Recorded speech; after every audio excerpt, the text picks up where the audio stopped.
Fala, investidores, sejam muito bem-vindos ao canal Planileiro Investidor. Eu sou Adriano Costa. Nesse vídeo nós vamos falar do relatório gerencial de outubro de 2023 do fundo XPLG11, fundo de logística e industrial. Então a gente vai ver aqui qual foi a performance de outubro. Fique conosco para você saber informações atualizadas desse que é um imenso fundo aí em padrões brasileiros, né? Um imenso fundo de logística, ok? Então, se você gosta desse tipo de assunto, se inscreva aí no canal, ative as notificações, deixa o seu like, você ajuda muito a gente aqui e é tudo de graça, tá bom? E também esse relatório gerencial eu vou deixar na descrição do vídeo, assim como o link do nosso grupo do Telegram e também a nossa área de membros está aberta, você pode contribuir com a gente aqui também através da área de membro e também aproveitar algumas vantagens. Vamos lá então? Relatório aqui de outubro. Hoje a gente não vai fazer aquela análise financeira porque ainda não saiu a mais atualizada de outubro, ainda não foi publicada, então a gente vai falar somente do relatório gerencial. Para quem não conhece, né, então um dos objetivos do canal é ajudar aqueles que estão entrando na bolsa, estão estudando aí os fundos, tá? Então a gente sempre fala aqui das informações gerais. Esse que é um fundo do segmento logístico e industrial, então investe em imóveis, aquisição e exploração comercial através dos aluguéis de empreendimentos, preponderantemente da área de logística e industrial. É um fundo que já tem aí mais de cinco anos de mercado, né, em junho de 2018. Um patrimônio do fundo está em quase 3 bilhões de reais, então um fundo bem grande, né? Inclusive era maior do que 6, já é maior do que 3,2 bilhões, porque aqui não está incluindo a sexta emissão de cotas que já foi integralizada, a gente vai falar disso aqui, que captou aí em torno de 280 milhões. Então, um fundo que vai ultrapassar os 3 bi, na verdade já era um fundo de mais de 3 bi, mas por conta da amortização do GTLG, que fazia parte do patrimônio do fundo, o fundo reduziu aqui seu patrimônio, mas agora aumentando de novo depois da emissão aí, da última emissão, da sexta emissão de cotas. Fundo que tem mais de 300 mil cotistas, tá? Atualmente 312. Eu sou um desses cotistas. Já foi minha maior posição em tijolo, hoje não é mais, mas ainda é uma das maiores posições que eu tenho aí dos meus fundos de investimento imobiliário, em torno de 6% alocado no XPLG11. Já invisto há mais de 3 anos nesse fundo, né? Praticamente desde o início ali da pandemia, né? Ali por volta de abril, maio de 2020.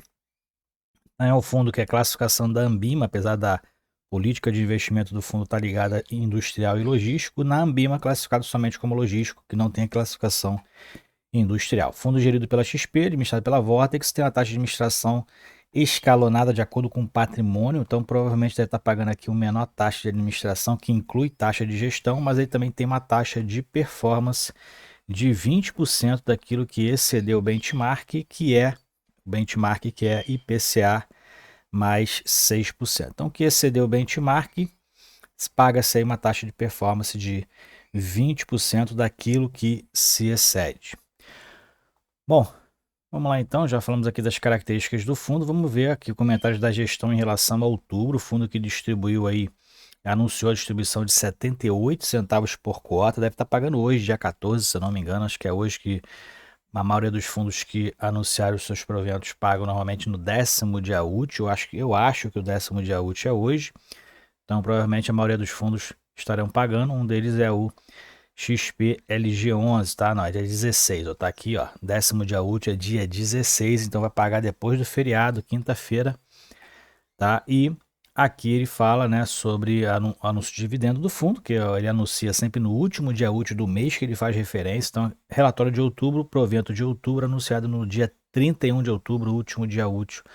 E atualmente o dividend yield dele está em 8,6%, 78 centavos foi o que foi pago, então vai ser pago no dia 16, na quinta-feira. O fundo que procura fazer uma distribuição linearizada, ou seja, proventos repetitivos, primeiro nos 5 primeiros meses do semestre, e no sexto mês faz a equalização ali para distribuir aquele mínimo de 95% do resultado de caixa. Então, é um fundo que tem essa distribuição uniforme e o ajuste somente no último dia, se houver, né, no último mês do semestre.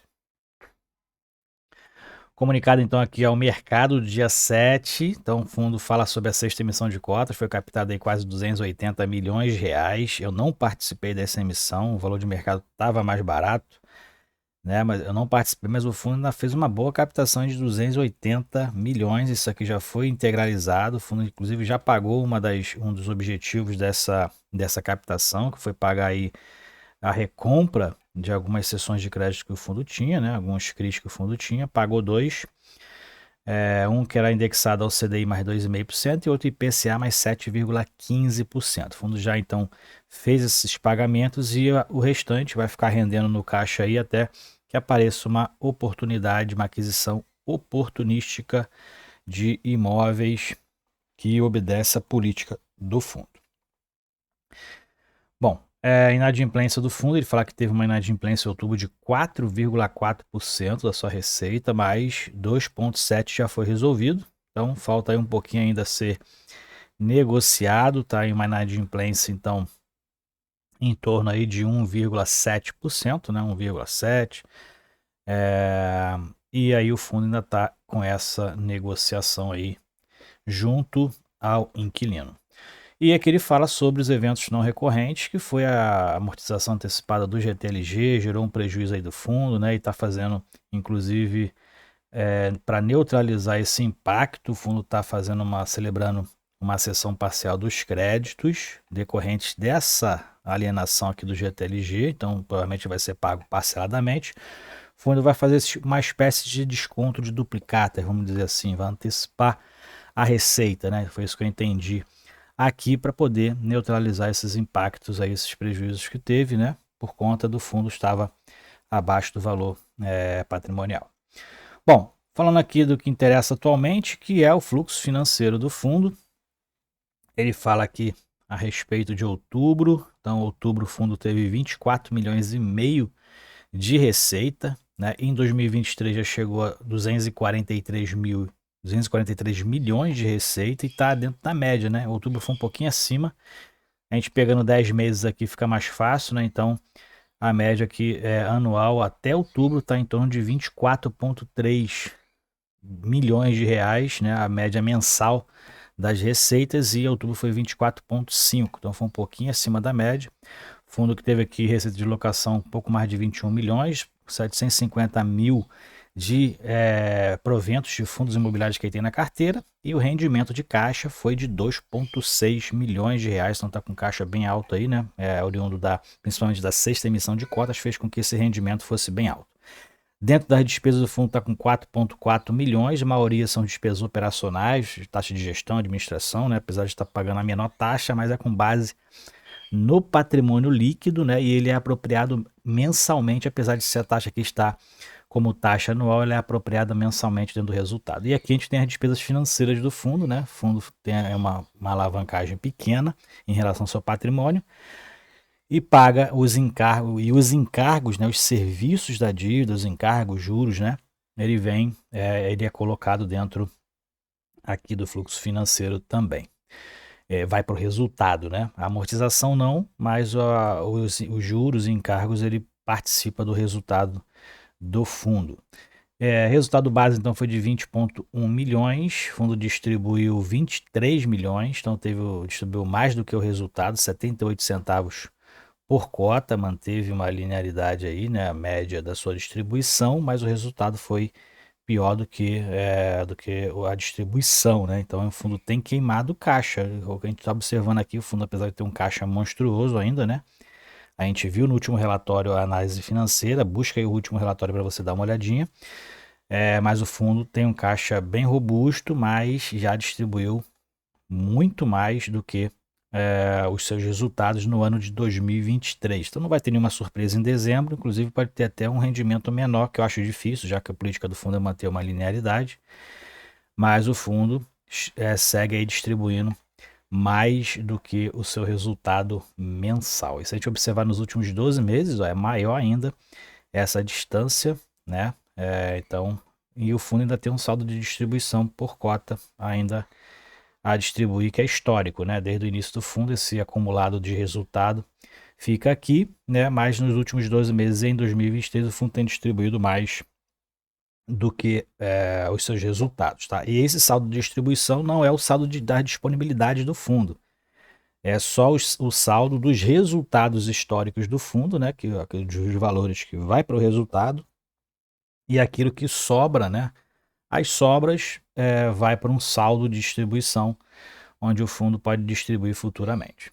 Então, o fundo ainda está com um saldo positivo de 19 centavos. Isso aqui é o resultado financeiro aqui, né, em gráficos, né, gráficos de coluna, gráfico de linha. A gente observa que em setembro o fundo teve ali um resultado muito abaixo do que a distribuição, foi de 31 centavos, né, por conta do prejuízo que teve na amortização do GTLG, né? E em outubro também foi menor, 4 centavos a menos do que a distribuição.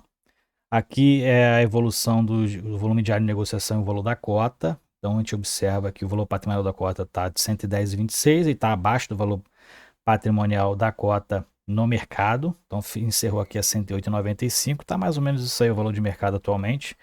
E o volume de negociação diária manteve-se ali acima dos 3 milhões de reais. A liquidez aqui, então, mensal foi de 68 milhões de reais e um giro de cotas baixo para médio, né, de 2,3%. Aqui a rentabilidade, então em outubro foi negativa, porque o valor da cota reduziu, né, então na rentabilidade mensal entra o valor da cota. Então o valor da cota no início de outubro era menor, né? Não é esse 110,26 aqui é o patrimonial, e encerrou a 108,95, né? Uma rentabilidade negativa de 3,26%. Aqui é o comparativo só em relação ao valor da cota mais distribuição, valor da cota de mercado, valor do IFIX. E aqui é o portfólio, não teve mudanças significativas. O fundo ainda tem a maioria são imóveis, claro, né? O carro-chefe do fundo, 92%. 68% dos contratos são atípicos. O fundo não tem uma política definida de tipologia dos contratos, mas a maioria são contratos atípicos, tá? Portfólio do fundo, então o fundo ainda tem a maioria da receita 13%, né, que não é tão absurdo assim da Via Varejo, Leroy Merlin 12%, Renner 9%, que são os principais. O fundo é bem diversificado em locatário também, além de ser bem diversificado em imóveis, e não tem um percentual absurdo focalizado, né, em um só. Né? Então a gente verifica que o maior é 13%, bem aceitável aí, dentro de uma política de diversificação. Correção dos contratos amores são corrigidos pelo IPCA e em outubro 6% foram reajustados, né? Em novembro vai ter 22% reajustados, então um aumento aí de receita para o próximo mês, já que a maioria é IPCA, né? IPCA tá com inflação positiva, então aquilo que foi IPCA vai ter uma reajuste positivo, né? O que foi GPM que está negativo nos últimos 12 meses vai ter uma correção para baixo, caso não tenha nenhuma proteção contra a deflação dentro dos contratos. E na vacância, quando está com 2,3%, né? Então 2,3% de vacância, então segue aí dentro daquele percentual de vacância menor desde lá do início da pandemia, 2,3%. Aqui é a diversificação regional, né? Como a gente já falou já várias vezes, o fundo tem 17 condomínios logísticos, 148 módulos performados, né, dentro dos seus imóveis. Tem um empreendimento em construção, são quase 1 milhão de metros quadrados, são 45 locatários. Na adimplência a gente já falou, atualmente está em 4,4%, já foi reduzida, né? E a vacância física e financeira, 2,3%. Aqui são os imóveis performados, onde a maioria deles o fundo tem participação integral, né? Um ou outro aqui tem participações parciais, mas a maioria participação integral dentro dos imóveis. E aqui é o que está aí em obra, já finalizando a entrega aí no início de 24. Esse que é o especulativo extremo, que inclusive já tem alguma coisa alocada lá, né? Bom, e aqui só o detalhamento dos seus contratos, né? Então o fundo está com um percentual de vacância muito baixo, mais concentrado no Sudeste, como a gente verifica aqui, 1,6% está no Cislog e no SBP. Tem uma pequena vacância lá no Cone Multimodal de 0,6%. O restante, todos completos aí, todos locados, né? E aqui é a conversão dos recibos de cotas, que aconteceu no último dia 6 de novembro. Então, quem participou da emissão, SPLG 13, 14 e 15, então dia de preferência, direito de sobras e aquele que participou da oferta pública, né? 6 de novembro foi a conversão em cotas, ok? Bom, aqui a gente já falou sobre esses fatos relevantes. Aqui é o contas a pagar do fundo, atualmente está em 307 milhões de reais. Então o fundo aí segue com essas obrigações aí de longo prazo e a gente segue acompanhando essas obrigações do fundo, que inclusive algumas já foram pré-pagas aqui, né? Outubro. Então o fundo já tem amortizado algumas coisas aqui, ok? Então é isso aí, relatório gerencial do XPLG11, segue aí, né, um fundo aí performando muito bem, né, fundo bilionário, então bem diversificado. Se você aí participa ou se você é cotista do fundo, compartilhe com a gente aí qual o percentual da sua carteira hoje. Fique com Deus, até o próximo vídeo, tchau, tchau.